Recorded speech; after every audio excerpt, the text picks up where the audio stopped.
আসসালামু আলাইকুম রহমতুল্লাহ। সপ্তম শ্রেণীর সুপ্রিয় শিক্ষার্থীরা, আশা করি সবাই অনেক ভালো আছে। তো আজকে আলোচনা করবো আমরা ইসলাম শিক্ষা বইয়ের তোমাদের বার্ষিক সামষ্টিক মূল্যায়নের কিছু সাজেশন। তো কিভাবে আমরা বই পড়বো এটা কিন্তু আমরা এই ভিডিওর মাধ্যমে জানতে পারবো, যে বইগুলো তোমরা কিভাবে পড়বা এবং কিভাবে তোমরা নোট করবা সেটা কিন্তু এই ভিডিওর মাধ্যমে জানিয়ে দেবো। তো ভিডিও শুরু করার আগে মহান আল্লাহ তাআলার নাম একবার আমরা স্মরণ করব, যেহেতু তিনি আমাদের সৃষ্টিকর্তা। তিনি ছাড়া আমাদের কিন্তু কোনো ইলাহি কেন্দ্রে আমাদের নাই, তাই জন্য আমরা তাকে একবার স্মরণ করব। তো ভিডিওটা তোমরা সবাই কিন্তু ভালোভাবে দেখবা।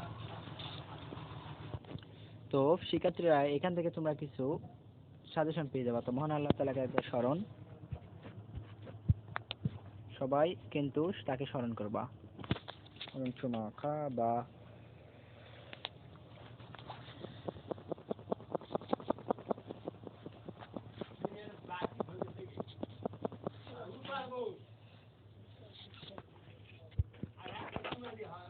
আমরা এখন ভিডিওর দিকে চলে যাব। তো তো এখানে তোমরা দেখতে পাবে এখন। তো আমরা ভিডিওর দিকে চলে যাব। তো এটা কিন্তু 11 এবং 12 পৃষ্ঠার সমাধান নিব।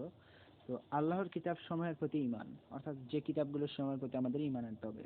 তো আল্লাহর কিতাব, যুগে যুগে আল্লাহ তাআলা মানব জাতির পথ প্রদর্শনের উদ্দেশ্যে নবী রাসূল গণের উপর অনেক কিতাব নাজিল করেছেন। এটা একটা প্রশ্ন এখান থেকে জাগতে পারে যে আল্লাহ তাআলা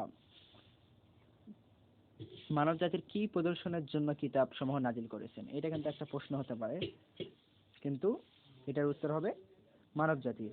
তো নবী রাসূল গণ আল্লাহ তাআলার নিকট থেকে যেসব কিতাব বা গ্রন্থ লাভ করেছেন সেসব ধর্মগ্রন্থ আল্লাহর কিতাব।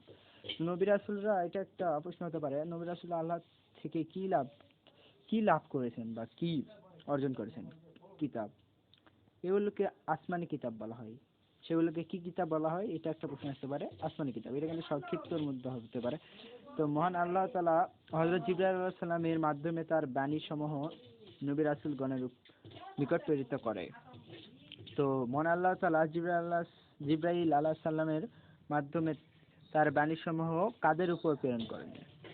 এটা নবী রাসূলগণ হতে পারে, এটা একটা প্রশ্ন হতে পারে। তো অথবা নবী রাসূলগণ তা সকল মানুষের নিকট পৌঁছে দিয়েছেন।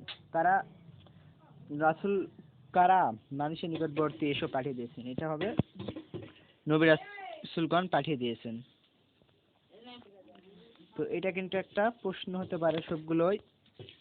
তো আর একটা দেখি আমরা, হযরত আদম আলাইহিস সালামের থেকে শুরু করে সর্বশেষ নবীরা হযরত মুহাম্মদ সাল্লাল্লাহু আলাইহি সাল্লামের পর্যন্ত নাযিলকৃত সব আসমানি কিতাবের উপর বিশ্বাস স্থাপন করা ঈমানের একটা কি হতে পারে। এটা একটা ঈমানের অঙ্গ হতে পারে। এটা জাস্ট আমাদের মনে রাখতে হবে।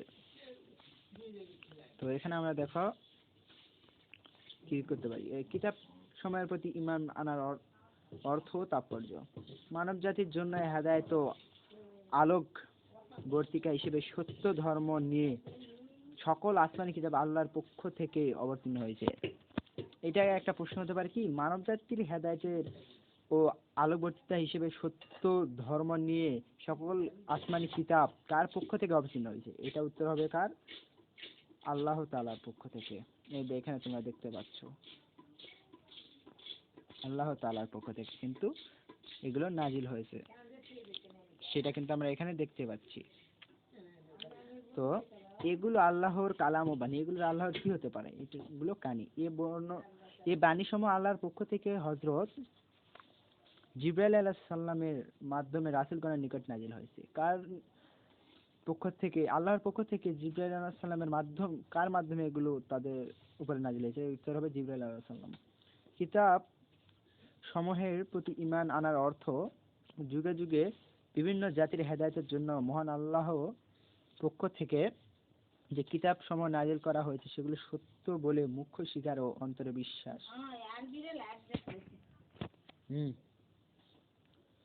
তো আমরা জেনেছি নবী ও রাসূলগণের মধ্য থেকে রাসূলগণ আল্লাহ তাআলার পক্ষ থেকে কিতাব পেয়েছেন। এটা কিন্তু আমরা জেনেছি, নবী রাসূলগণ আল্লাহ তাআলার পক্ষ থেকে কিতাব পেয়েছেন। কিন্তু কিতাব প্রাপ্ত সকল রাসূলের নামটা এবং তাদের কিতাব সম্পর্কে বর্ণনা কোরআন হাদিসে উল্লেখ নেই।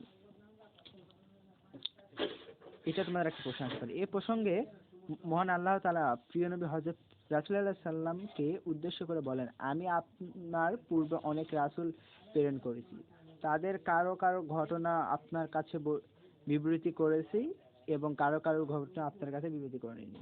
এটা একটা কিন্তু আসতে পারে, এটা কোন সূরা এবং কোন সূরা আয়াত নাম্বার কত সেটা আসতে পারে। সূরা আর গাফির আয়াত নাম্বার 78, এটা কিন্তু একটা প্রশ্ন হতে পারে।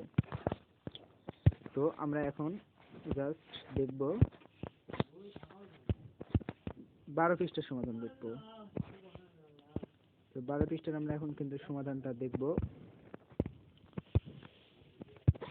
তো এখানে দেখো, তাই আল্লাহর কিতাব সমূহের মধ্যে যেগুলো নাম আমরা জানি সেগুলোর প্রতি ঈমান আনতে হবে, তেমনি নাম না জানা আল্লাহর কিতাব সমূহের প্রতি ঈমান আনতে হবে। এটা কিন্তু এখানে বলা আছে। এক কথায় আদান দিচ্ছে, জাস্ট একটু ওয়েট।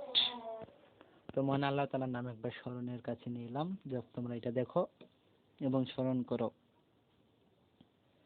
আমরাও স্মরণ করি, যেহেতু আদান দিল এক্ষুনি। দেখো,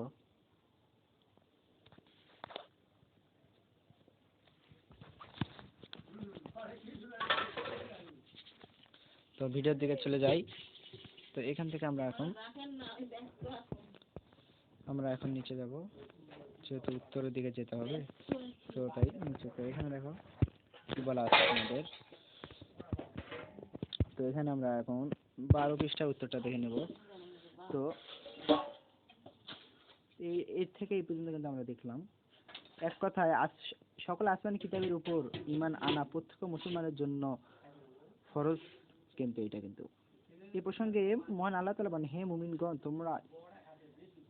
তোমরা ঈমান আনো আল্লাহর প্রতি এবং তার রাসূলগণের প্রতি এবং তার নাজিলকৃত কিতাবসমূহের প্রতি তোমরা ঈমান আনো।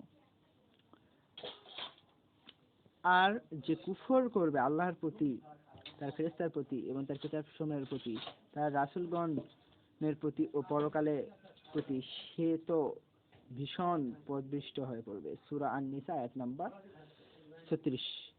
ধরো এই হাদিসটা তোমার দেয়া থাকবে, এখন এটা কত নাম্বার সূরা, কত নাম্বার কি, এটা তোমার একটা লিখতে হবে। ধরো এরকম থাকতে পারে, আমরা শেষ নবী হযরত রাসূল হযরত মুহাম্মদ সাল্লাল্লাহু আলাইহি সাল্লামের উম্মত। আমরা কার উম্মত? মহানবী হযরত মুহাম্মদ সাল্লাল্লাহু আলাইহি সাল্লামের উম্মত। তার উপর অবতীর্ণ কিতাবসমূহের নাম কি? আল কোরআন। এটিকে আমরা আরেকটা নাম বলতে পারি আল ফুরকান। আল্লাহর কিতাবসমূহের প্রতি ঈমান যথার্থ হওয়া আমাদের পূর্বে সকল নবী রাসূল এর উপর অবতীর্ণ কিতাবসমূহ সত্য বলে স্বীকার ও বিশ্বাস করতে হবে। আর আল কোরআনকে সত্য বলে মুখে স্বীকার ও অন্তরে বিশ্বাস করে কোন বর্তিত সকল বিধিবিধান আমাদের কি করতে হবে? মনে নিয়ে তা বাস্তবায়ন করতে হবে। অর্থাৎ আমাদের তা বাস্তবায়ন করতে হবে। আল কোরআনে অবতীর্ণ হওয়ার মাধ্যমে পূর্বে সকল আসমানি কিতাব এবং তার বিধান রহিত আছে। আল কোরআনে অবতীর্ণ হওয়ার মাধ্যমে পূর্বে সকল আসমানি কিতাব এবং তার বিধান কি হয়ে আছে? রহিত হয়ে আছে। এটা একটা সংক্ষিপ্ত প্রশ্ন হতে পারে। তাই পরবর্তী আসমানি কিতাব সমূহ কেবল বিশ্বাস স্থাপন করতে হবে, কিন্তু সেসব কিতাব বিধান সমূহ আমাদের পালন করা বা বাস্তবায়ন করা হবে না। কিয়ামত পর্যন্ত সকলের জন্য কেবল কি অনুসরণ করা ফরজ? আল কোরআন। আর উল্লেখ্য যে পথের সকল কিতাব সত্য, কিন্তু যুগে যুগে এগুলো মারাত্মক বিকৃতি ঘটেছে। আর আল কোরআন যাবতীয় বিবৃতি থেকে মুক্ত এবং সুরক্ষিত, কারণ এই সংরক্ষণের দায়িত্ব এবং স্বয়ং আল্লাহ তাআলা নিজে নিয়েছেন। সুবহানাল্লাহ। এখানে আল্লাহ তাআলা বলেন, যেহেতু আমরা আরবি পড়তে পারি না, তাই আমরা জাস্ট অর্থটা এখান থেকে পড়ব। তো অর্থটা দেখি, আমরা এখানে পড়ি অর্থটা। দাঁড়াও, অর্থটা পড়ব। তো এখানে অর্থ বলে দিয়েছে, দেখো, আমি কোরআন অবতীর্ণ করেছি এবং অবশ্যই আমি সংরক্ষক। সূরা আল হিজর আয়াত নাম্বার 9। তো কিতাব সময়ের পরিচিত। আল কোরআনে কেবল 4খানা প্রধান কিতাব এবং 25 জন নবী রাসূলের নাম প্রসঙ্গে স্পষ্টভাবে উল্লেখ আছে। এটা কিন্তু একটা প্রশ্ন, আল কোরআনে কেবল কটা কিতাবের এবং কতজন নবীর নাম উল্লেখ আছে? এটা কিন্তু 25 জন। এছাড়া আল কোরআনে হযরত ইব্রাহিম আলাইহিস সালাম ও হযরত মুসা আলাইহিস সালামের প্রতি কতিপয় সহিফা, পুস্তিকা ও ছোট কিতাব নাজিলে এবং যুগে যুগে অন্য রাসূলগণের রাসূলগণের আলাইহিস সালামের উপর তার অনেক শরীফা নাজিলের কথা উল্লেখ আছে। শরীফা অর্থাৎ তোমাদের কিতাব সমূহ। যেমন আল্লাহ তাআলা বলেন, নিশ্চয়ই এটি রয়েছে পরবর্তী শরীফা সমূহের নাজিলের কথা উল্লেখ আছে। যেমন আল্লাহ তাআলা বলেন, নিশ্চয় এটি পরবর্তী শরীফার ইব্রাহিম মুসার শরীফা, সূরা আল আলা আয়াত নম্বর 18-19। কিন্তু এগুলোর নাম এবং সংখ্যা আল কোরআনে বর্ণিত হয়নি। একমতে এই শরীফা সমূহের মোট 100টি ছোট মানে কিন্তু আছে এখানে। এই অনুসারে প্রধান 4 কিতাব ও শরীফা মিলিয়ে মোট আসমানি কিতাব 104 খানা। প্রধান 4 খানা কিতাব তোমাদের দেখানো হলো এখানে, জাস্ট তুলে ধরা হলো। প্রধান 4 খানা কিতাব এখানে তোমাদের দেখাবো। 4 খানা কিতাব কিন্তু এখানে তোমাদের আমি দেখে দেবো। Just wait and watch. তো এটা এই দিকটা দেখো। তো এখন আমরা এটা দেখতে পাচ্ছি 4 খানা কিতাবের নাম। প্রথমেই আছে কি? তাওরাত। তাওরাত হযরত মুসা আলাইহিস সালামের উপর নাযিল হয়েছে। এটা কিন্তু আসতে পারে প্রশ্ন। মহান আল্লাহ তাআলা বলেন, মহান আল্লাহ তাআলা বলেছেন কি, দাঁড়াও।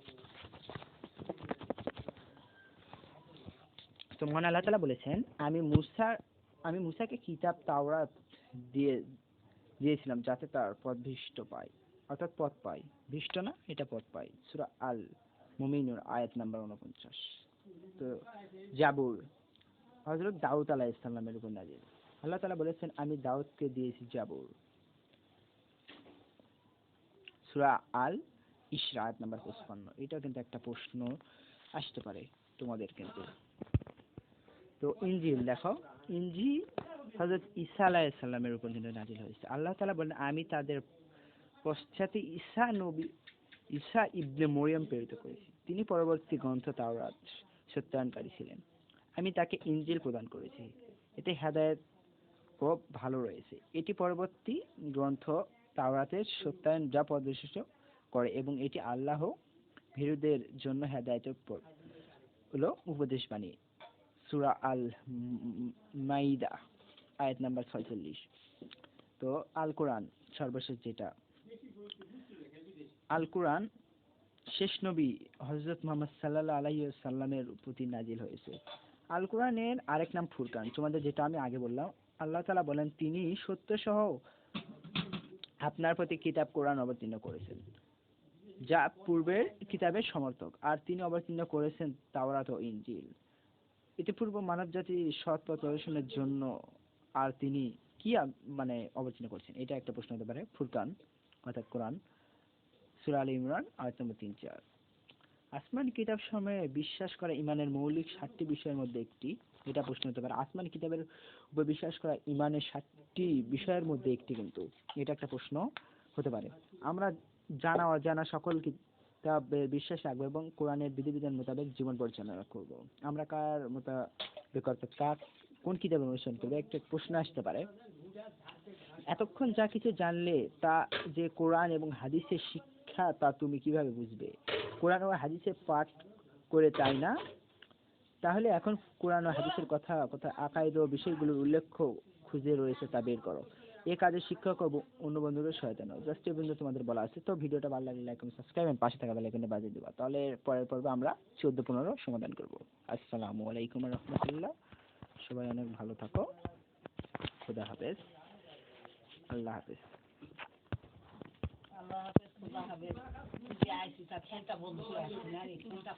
আল্লাহ হাফেজ।